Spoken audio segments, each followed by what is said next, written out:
बच्चे ने दी माँ बाप को एक सीख। किसी गांव में एक बूढ़ा व्यक्ति अपने बेटे और बहू के साथ रहता था। परिवार खुशी संपन्न था, किसी तरह की कोई परेशानी नहीं थी।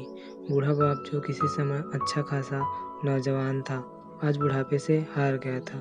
चलते समय लड़खड़ाता था, लाठी की जरूरत पड़ने लगी।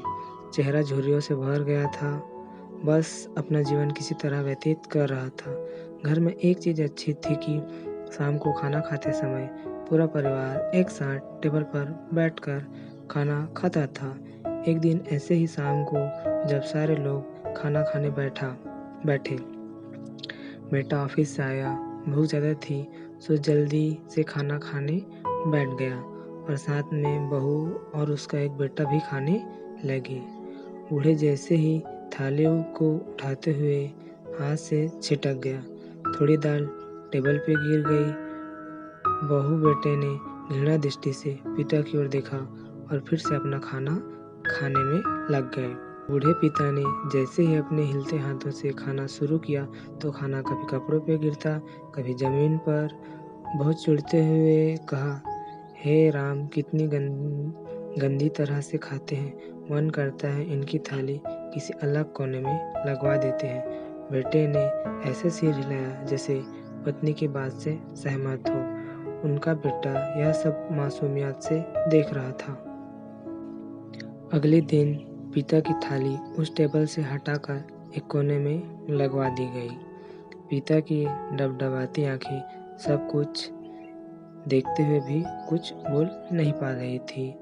बूढ़ा पिता रोज की तरह खाना खाने लगा, कभी इधर गिरता कभी उधर गिरता।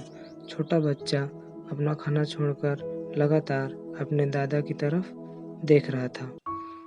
माँ ने पूछा, बेटे तुम दादा की तरफ क्या देख रहे हो और खाना क्यों नहीं खा रहे हो?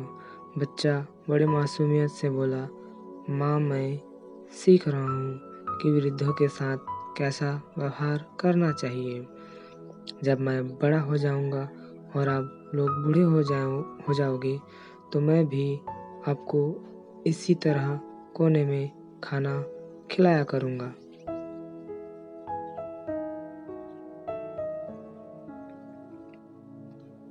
बच्चे के मुंह से ऐसा सुनते ही बेटे और बहू दोनों कांप उठे। शायद बच्चे की बात उनके मन में बैठ गई, क्योंकि बच्चा ने बड़ी मासूमियत के साथ एक बहुत बड़ा सबक दोनों को दिया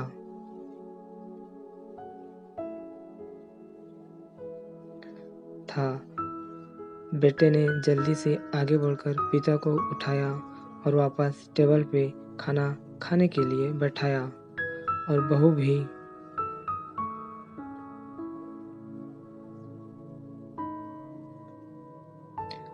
भागकर पानी का गिलास लेकर आई कि पिता को कोई तकलीफ न हो।